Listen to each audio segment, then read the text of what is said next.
नमस्कार, कहानी संसार में लीजिए सुनिए हिंदी के प्रसिद्ध साहित्यकार भगवान सिंह द्वारा लिखित कहानी जिसका शीर्षक है मृत्यु ही ब्रह्म है। ये कहानी उपनिषद से ली गई है। याज्ञवल्क ने जाने कितने छात्रों को जाने कितनी बार पढ़ाया होगा यह सूक्त, कितनी बार दोहराया होगा वह अर्थ जो उन्होंने अपने गुरु से सुना था। पर आज पहला मंत्र पढ़ना आरंभ किया, न असत आशीत न सत आसीत तदानी कि हठात रुक गए। शिष्यगण विस्मय से उन्हें देख रहे थे।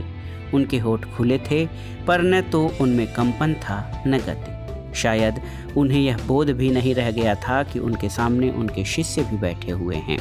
वह इस ऋचा पर नहीं रुके थे। पूरा सूक्त एक काली लौ की तरह उनकी चेतना में एक साथ कांप सा रहा था। काली लौ किसी को समझाना चाहें तो कितना कठिन होगा। समझेगा धुएं या कुहासे की बात कर रहे हैं, पर धुएं और कुहासों को देखने के लिए भी प्रकाश तो चाहिए। यह तो सघन काले अंधेरे के बीच एक काली शिखा के कांपने की अनुभूति थी जो दृश्यगम्य नहीं थी पर फिर भी अनुभूतिगम्य थी। अनुभूतिगम्य भी नहीं, बोधगम्य। सत नहीं, असत नहीं, वायु नहीं, आकाश नहीं, कोई दिशा नहीं, कोई गति नहीं, कोई आधार नहीं, मृत्यु नहीं, अमरता नहीं, न रात न दिन न प्रकाश न अंधकार। नहीं, अंधकार तो था, उबलता हुआ अंधकार, तरल, अपने में ही छिपा हुआ अंधकार तो था। उनके मुंह से निकला, पर इस समय भी न तो उन्हें यह बोध था कि उनके शिष्य उनको विस्मय से देख रहे हैं, न ही यह कि वह उन्हें पाठ पढ़ाने बैठे थे। वह अपने से आत्मा लाभ कर रहे थे। आत्मा लाभ भी नहीं, बोलते हुए सोच रहे थे। परंतु इस अंधकार से पहले, तब जब अंधकार भी नहीं रहा होगा, जब कुछ न रहा होगा, तब क्या था? कुछ नहीं के होने को क्या कहेंगे वह? उसे अंधकार कहना ठीक नहीं लग रहा था और उन्हें उस अवस्था के लिए कोई शब्द नहीं मिल रहा था। सूक्तकार को भी शब्द न मिला होगा, तभी तो अंधकार कह दिया। भाषा तो उसके रचे हुए संसार को व्यक्त करने का साधन है। उस अरचित, अरूप, अनाकार को कैसे व्यक्त कर पाएगी? और फिर प्रश्न केवल भाषा का था भी नहीं, विकास की उस प्रक्रिया का था जिसका न तो कोई दृष्टा था न ज्ञाता, जो केवल अनुमान और ध्यान का विषय था। एक लंबा समय गुजर गया अपने आप से जूझते, शास्त्रों और श्रुतियों में जो पढ़ा था उसे जोड़ते मिलाते, पर तभी उनकी कल्पना के सामने उपस्थित अंधकार से ही जैसे एक शब्द फूटा, कुछ यूं कि जैसे अंधकार ही सिमटकर शब्द बन गया हो, मृत्यु। उन्हें लगा उन्होंने इस शब्द को सोचा नहीं है, सुना है, एक अस्फुट विस्फोट के रूप में।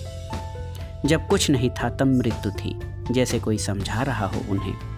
परम गुरु की भांति मृत्यु का कोई रूप या आकार तो है नहीं, अस्तित्व का अभाव तो है, मृत्यु है। रूप का, आकार का, क्रिया का, गति का, किसी का भी न रह जाना। यदि किसी का अस्तित्व था ही नहीं तो वह अंधकार भी नहीं रहा होगा, मृत्यु ही रही होगी। अंधकार का भी रूप उसी ने लिया होगा। यदि कोई अपने जन्म से पूर्व की अवस्था को नहीं समझ पाता तो परमेष्ठी कैसे समझ पाते? वह भी अपने पूर्व रूप को समझ न पाए। उस अंधकार से पहले वह स्वयं मृत्यु रूप ही थे। जीवन और सृजन क्या, जो नहीं था उसका हो जाना, जिसका अस्तित्व नहीं था उसका अस्तित्व में आ जाना ही सही नहीं है। सब कुछ मृत्यु से निकला है। मृत्यु ही जीवन का गर्भ है, सृष्टि का मूल। उनके मुंह से निकला। अब वह कुछ आत्मसजग हो गए थे। शिष्यों पर दृष्टि गई तो हंसी आ गई। सब कुछ उसी से निकला है, मृत्यु से ही, वही थी। मृत्युना एव इदम आवृत्तम आसीत। मृत्यु से ही सब कुछ ढका हुआ था, क्षुधा से ही आवृत्त था सब कुछ। अशनाया से, अशनाया ही मृत्यु। मृत्यु क्षुधा का ही तो दूसरा नाम है। सब कुछ को निगलती चली जाती है यह परम क्षुधा, अमिट और अनंत भोग। इसी का कभी अंत नहीं होता। सृष्टि से पहले भी यही थी और सृष्टि के बाद भी यही क्रियाशील रहती है। कभी अपने गर्भ में छिपी और कभी अपने को ही उद्घाटित करती, अपने से बाहर आकर अपने को ही ग्रसती। अनंत भूख, यही तो मृत्यु की लालसा है और इसी से सब कुछ पैदा हुआ, मृत्यु की इस लालसा से ही। शिष्य विस्मय में आचार्य को देख रहे थे। याज्ञवल्क्य की आदत है पढ़ाते पढ़ाते कहीं खो जाने की, पर इस तरह का आत्मलाभ और फिर मुखर संवाद वह पहली बार कर रहे थे। शिष्य विस्मय में उन्हें देख रहे थे और जो कुछ उनके शब्दों और भावों से प्रकट हो रहा था उसे ग्रहण करने का प्रयत्न कर रहे थे। अब वह सचमुच उन्हें समझा रहे थे इस मृत्यु से यह जीवन कैसे निकल आया। हुआ यह कि उस परम मृत्यु के जी में आया कि वह आत्मा से युक्त हो जाए। वह फिर रुक गए, रुककर कुछ सोचने लगे, फिर बोले।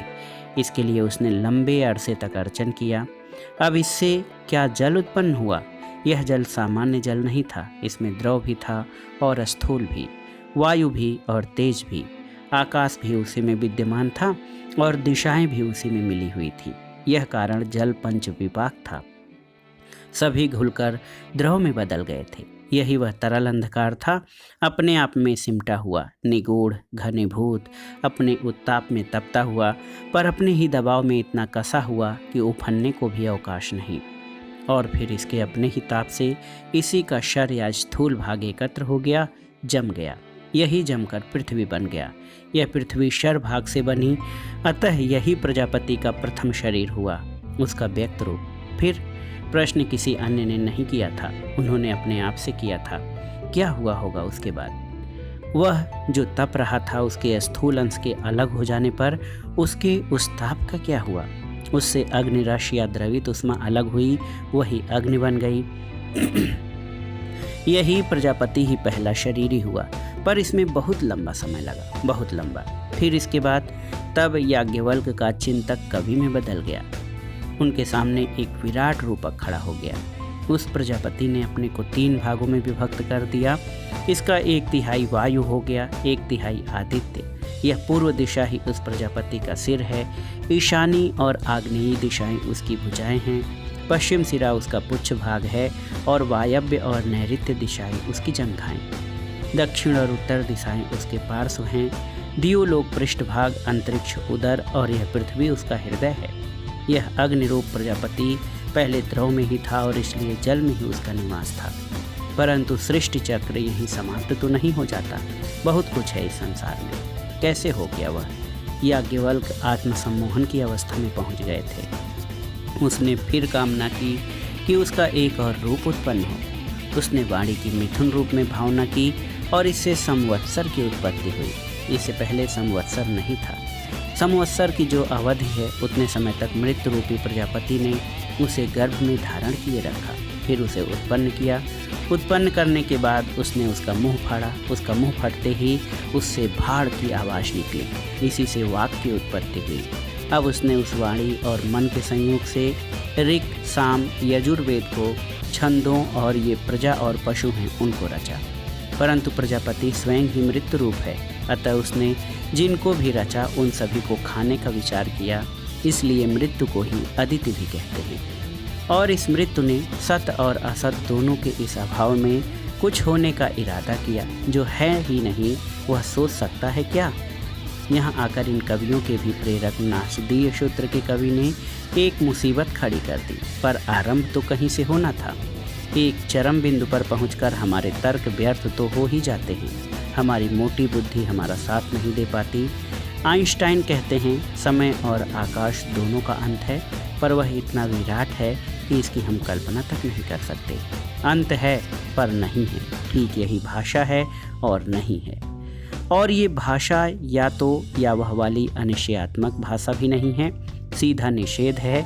यह भी नहीं है, वह भी नहीं, नहीं भी नहीं और नहीं का नहीं भी, न इति, और इसलिए ज्ञान का दावा अज्ञान का सूचक और अज्ञान की स्वीकृति ज्ञान का प्रमाण, क्योंकि यहाँ ज्ञान का अर्थ ही अज्ञेयता का बोध है। अतः यह कहना कि मृत्यु के मन में उस विराट क्षुधा या अशनाया के मन में कुछ बनने का विचार नहीं आ सकता, उतना ही जोखिम भरा है जैसे ये बताना कि यह विचार कैसे और क्यों आया होगा। हमारी समझ के लिए इतना ही काफ़ी है कि यह विचार आया। सृष्टि से पहले कुछ नहीं था, अस्तित्व से पहले अस्तित्व का अभाव था, अस्तित्व के अभाव का ही दूसरा नाम है मृत्यु। जब कुछ नहीं था तो मृत्यु ही थी, उस महातिमिर की भांति जिसे विज्ञानी ब्लैक होल या अंधविवर कहते हैं। जो अपने प्रबल गुरुत्व के कारण प्रकाश रश्मियों तक को बाहर निकालने नहीं देता, जो अपने सघन दबाव के कारण परम द्रव को खोलने तक नहीं देता और जिसका विस्फोट हो तो वह अपने अदृश्य आकार के हजारों लाखों गुने दृश्य पिंडों में बदल जाए। याज्ञवल्क्य और उनके युग के लिए ही नहीं, हमारे आज के साधन संपन्न और परमज्ञता का दावा करने वाले युग के लिए भी वह न इति ही बना रह गया है। सृष्टि का आरंभ कैसे हुआ, खोज आज भी जारी है, जबकि वह आरंभ समाप्त नहीं हुआ और वह महासत्ता परम व्योम में आज भी अपना विस्तार करती जा रही है।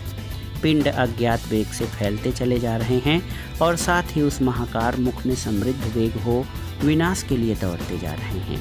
नित्य कितने ब्रह्मांड गतायु होकर नष्ट हो रहे हैं, पिंड से महाचूर्ण में बदलकर महाव्योम में गुलाल की तरह बिखर जा रहे हैं। इसका कोई हिसाब है?